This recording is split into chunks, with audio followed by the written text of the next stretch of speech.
오늘은 창세기 25장 19절에서 26절 말씀을 갖고 신앙훈련이라는 제목으로 함께 말씀을 나누도록 하겠습니다.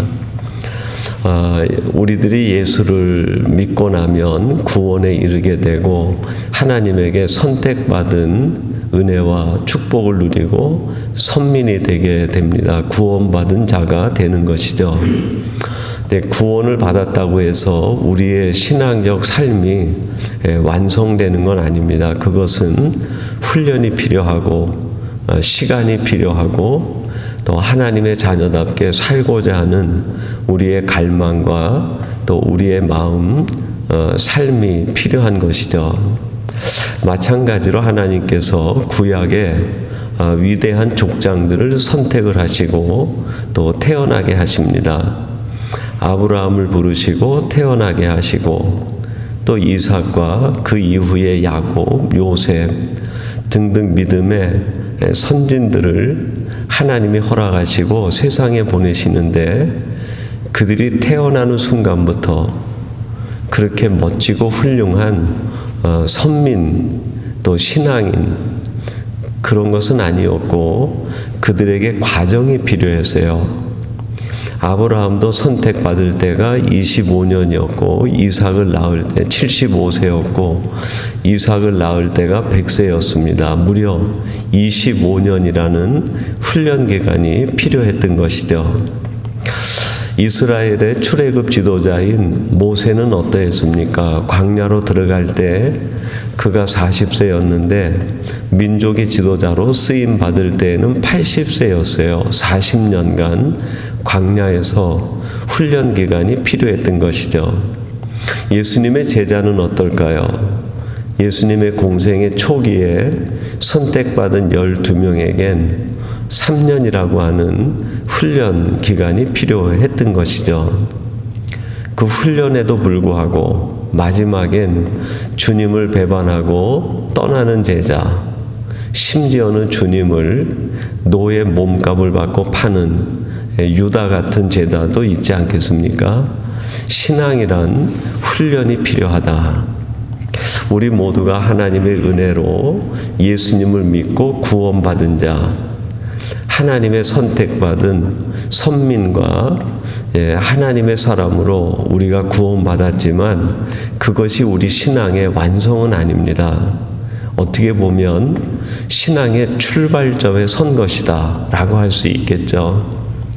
그래서 하나님은 우리들을 때로는 혹독하기도 하고 또 우리가 이해할 수 없는 훈련 과정을 지나가게 하십니다. 제가 신학을 공부할 때 다윗에 관한 그 책을 하나 본 적이 있었는데 다윗과 사울 왕의 차이가 있다 하는 것이 그 책이 가지고 있는 논지였어요. 다윗에겐 있고 사울 왕에겐 없었던 것. 사울이 왜 하나님과 선택받은 왕이었는데 실패로 끝나고 다윗은 작은 아이였지만 하나님의 마음에 합한 위대한 하나님이 쓰시는 왕이 될 수 있었을까? 그들 차이가 있는데 훈련이 없었다는 거예요.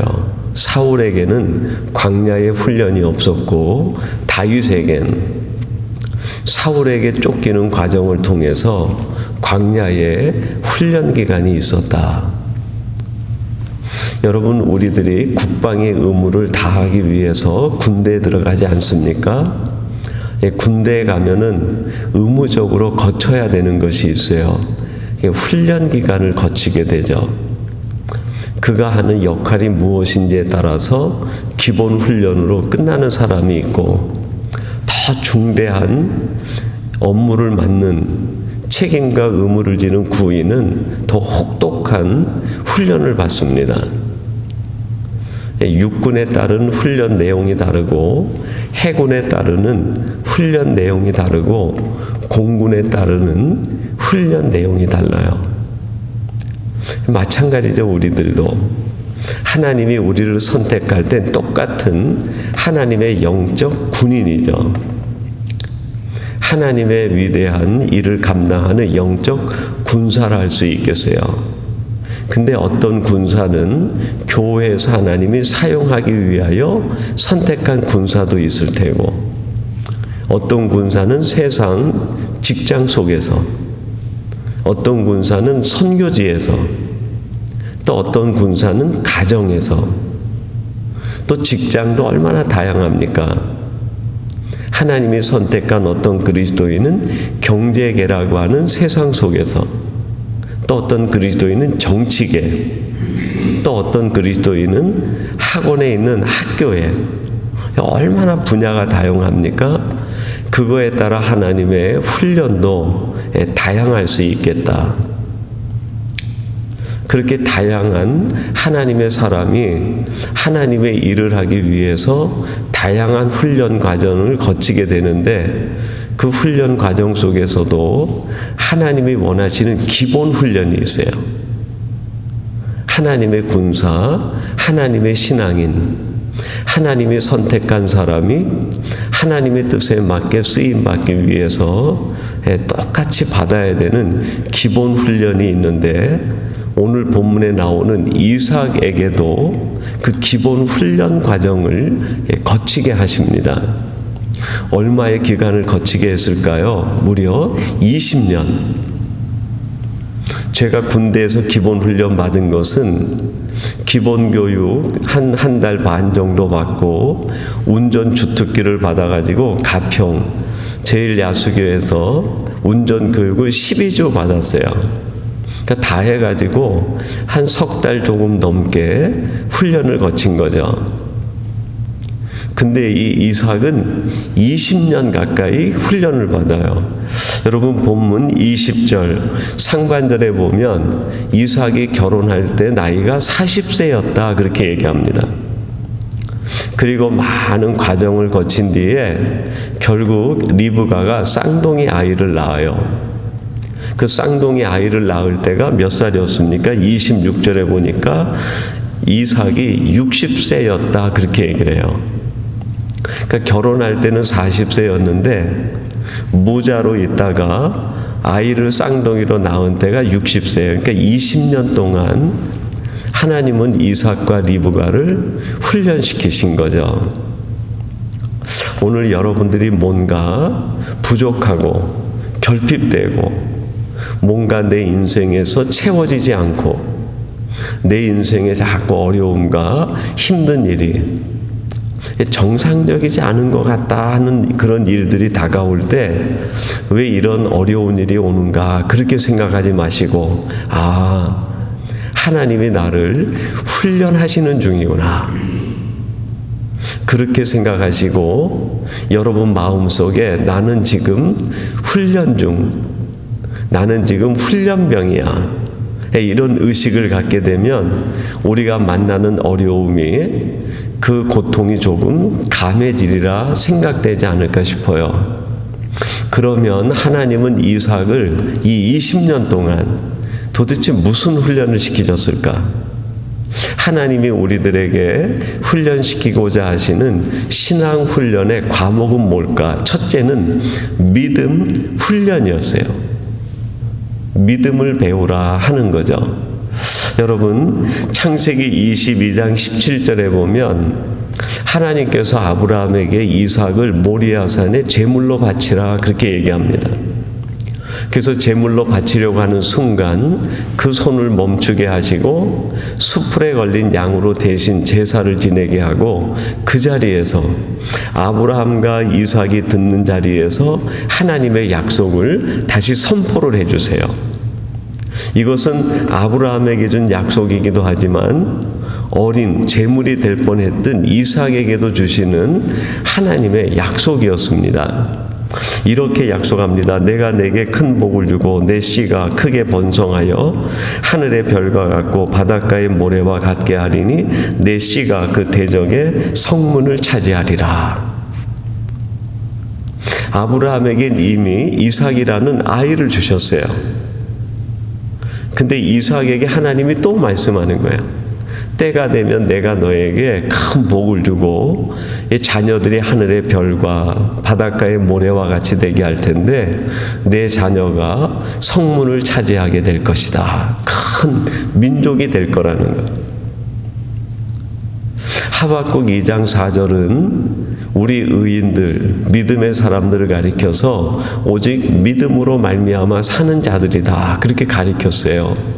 그 믿음은 내 신념이 아니라 하나님이 하신 말씀에 대한, 약속에 대한 믿음이죠. 히브리서 11장을 가리켜 우리는 믿음장이다 그렇게 얘기를 해요. 믿음이 없이는 하나님을 기쁘시게 못한다 하는 말씀과, 믿음은 바라는 것들의 시작이고 보지 못하는 것들의 증거라는 거예요. 그게 뭐예요? 약속을 믿는 거죠. 그런데 11장에 보면 그 선진들의 믿음의 족보가 쭉 나옵니다. 믿음으로 에녹은, 믿음으로 그 쭉 선진이 나오다가 믿음으로 아브라함은, 믿음으로 사라는 쭉 나와요. 그리고 히브리서 11장 20절에 믿음으로 이삭은 하는 말이 나와요. 믿음으로 이삭은. 드디어 이삭이 믿음의 사람이 됐다는 거예요. 그리고 이어지는 히브리서 11장 20절 말씀이 뭡니까? 에서와 야곱을 축복하였다 하는 말이 나와요. 믿음으로, 결국 믿음의 훈련이 된 뒤에 하나님께서 이삭에게 에서와 야곱을 주셨다 하는 말씀이죠. 그 20년은 하나님께서 이삭을 믿음으로 훈련시키는 기간이었어요. 여러분, 오늘 우리들에게도 이런 이삭의 20년 같은 어려움이 온다고 하면 훈련이구나 생각하세요. 아, 내가 믿음, 하나님의 약속에 대한 분명한 믿음을 가져야 되겠다. 두 번째, 하나님은 무슨 훈련을 시키셨을까요? 인내하는 훈련을 시켰어요. 인내의 훈련. 여러분, 본문 24절인데요. 이렇게 말씀합니다. 그 해산 기한이 찬즉 태에 쌍둥이가 있었는데, 기한이 찼을 때, 그 기한은 이삭이 생각하는 임신이 가능한 기간이 아니라 하나님이 작정하신 때, 하나님의 기한이 찼을 때 그의 태 속에 쌍둥이가 있는 거예요. 여러분, 내 인생에 하나님의 기한이 찰 때 하나님의 역사가 이루어지는, 내 삶에 하나님이 가지고 계신 계획의 기한이 찰 때 하나님이 하시는 일이 드러나게 되는 거예요. 이삭과 리브가가 20년을 지나면서 하나님의 때가 차는 것까지 인내했을 때, 그 인내의 세월 속에 하나님의 놀라운 역사의 씨앗이 뿌려지는 거 아닙니까? 여러분, 내 인생의 영적인 태에, 내 인생의 영적이고 믿음의 태 속에 하나님의 작정하신 기한이 돼야 씨앗이 떨어지는 거예요. 그걸 기다리고 인내하는 것, 이게 우리 그리스도인들에 대한 훈련이 아니겠는가? 이걸 기다리지 못하고 하나님이 주신 그 씨앗이 자라서 그게 열매로 나타나야 되는데, 그게 아니라 인내하지 못하고 내 생각이 앞서게 되고 내 뜻이 앞서게 되면 그 일은 결국 다 그르치고 마는 것이죠. 이런 어리석음을 누가 범하게 됩니까? 사울 왕이 범하게 돼요. 사울이 왕이 됐을 때 블레셋 군대가 총 진군을 해가지고 이스라엘을 공격해 들어옵니다. 이스라엘 백성들은 전쟁에 나가기 전에 반드시 하나님 앞에 제사를 지내고 나가는 거예요. 그때 그 제사는 사무엘만 드릴 수 있는 거예요. 그 사무엘이 7일을 약정합니다. 내가 7일 뒤에 가겠다. 7일을 기다렸는데 사무엘이 오지 않는 거예요. 사무엘이 오지 않으니까 군사로 모집된 이스라엘 진영에 혼란이 생기는 거예요. 군사들이 한 명 한 명 블레셋 사람들을 두려워해가지고 도망가 버리는 거예요. 너무 급한 나머지 사울이 어떻게 합니까? 자신이 대신 제사를 지내요. 그리고 났는데 사무엘이 옵니다. 사무엘이 와가지고 호되게 책망을 하죠. 어찌 왕이 경거망동하고 하나님의 제사장이 해야 될 그 일을 왕이 대신했습니까? 이 전쟁에서 이기게는 하시는데 이 일로 말미암아 하나님께서 왕을 다시 한번 생각해보는, 정말 인내하는 왕인가 아닌가를 살피고자 하는 아버지의 하나님의 마음이 생겼습니다 하는 뜻을 전하게 돼요. 여러분, 우리들이 아무리 사방이 급해도, 사방이 막혀도 하나님의 때를 기다릴 수 있는 인내의 사람이 돼야 됩니다. 그 속에서 하나님의 역사가 이루어지고 하나님의 뜻이 드러나게 되는 거죠. 신약의 빌립보서 또 사도행전에 보면 사도 바울이 2차 선교 여행 중에 그 빌립보에서 복음을 전하다가 그 누명을 쓰고 모진 매를 맞고 빌립보 감옥에 갇히게 돼요. 도대체 왜 이런 일이 생겼을까? 사도 바울이 한 일은 그 빌립보에 있는 귀신 들린 자를 고쳐주고 그 사람들에게 복음을 전한 일밖에 없는데 모진 매를 맞고 그 감옥에 갇힌 거예요. 근데 그 감옥 속에서 끝까지 기도하고 찬송을 하는데 옥문이 열려버린 거예요. 여러분, 옥문이 열리면 그때 기회를 틈타서 도망 나와야 되는 거 아닙니까? 근데 바울과 실라가 옥문이 열렸는데도 그 속에 가만히 있는 거예요. 이 소식을 전해들은 간사장이, 그 죄수를 간수하는 사람이 그 이야기를 듣고 감옥에 뛰어왔는데 어떻게 돼요? 옥문이 열려 있는 거예요. 아, 죄수가 도망갔겠구나 생각을 하고, 간수장이 그 죄수를 관리하지 못했으니까 로마 군법에 의해서 자신이 처형당할 줄 알고 자결을 하려고 할 때 그 감옥에 있었던 바울이 들어나와가지고 어떻게 합니까? 멈추라 얘기하고, 결국 그 간수가 예수를 믿는 놀라운 역사가 일어나고 빌립보 전체가 하나님의 구원을 받는 역사가 일어나지 않습니까? 하나님의 뜻을 기다리고 하나님의 때를 기다리고 인내하는 건 정말 힘들고 어렵지만 그 인내는 반드시 생명의 열매와 그 인내는 반드시 하나님의 놀라운 뜻을 이루는 열매를 맺게 될 줄로 믿습니다. 세 번째, 우리들이 무슨 훈련을 받아야 되는가? 하나님은 이삭으로 하여금 어떤 신앙 훈련을 하게 했는가? 세 번째는 사랑 훈련이에요. 사랑하는 훈련. 여러분, 우리 21절 말씀, 우리 중반절까지만 한번 같이 읽어보겠습니다. 21절 같이 봅니다. 시작. 이삭이 그의 아내가 임신하지 못함으로 그를 위하여 여호와께 간구하매 그랬어요. 여러분, 지금도 그 임신을 하지 못하는 그 결혼한 부부들의 마음은 참 힘들고 어려워요. 뭔가 내가 죄인 된 것 같고 얼마나 마음이 힘듭니까? 근데 이스라엘 백성들이 구약 시대에 살던 그때에는 이 임신을 하지 못한다는 것은 더 힘든 일이었어요. 오죽하면 그 아브라함의 부인된 사라가 자기가 아기를 낳지 못함을 보고 자기 몸종인 하갈을 아브라함에게 들여가지고 아이를 낳기까지 했겠어요. 근데 지금 이 이삭이 결혼한 지 20년 됐는데 아이가 없는 거예요. 그런데 이 이삭이 어떻게 합니까? 그 리브가를 위하여 끝까지 기도하고 그를 품어주는 거예요. 그를 위하여 기도하고 여호와께 간구하매, 이삭이 리브가를 처음 만났을 때 그를 사랑하여 그의 어머니 사라의 장막에 그를 드렸다 하는 말이 나오지 않습니까? 사랑하되 끝까지 사랑하는 거예요. 하나님께서 이삭으로 하여금 세 번째 훈련시키신 것은 사랑에 대한 훈련이라 할 수 있겠습니다.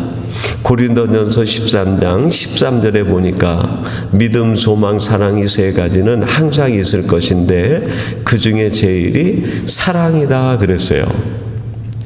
사도 바울이 이 편지를 어디에다 써서 보냅니까? 고린도 교회에.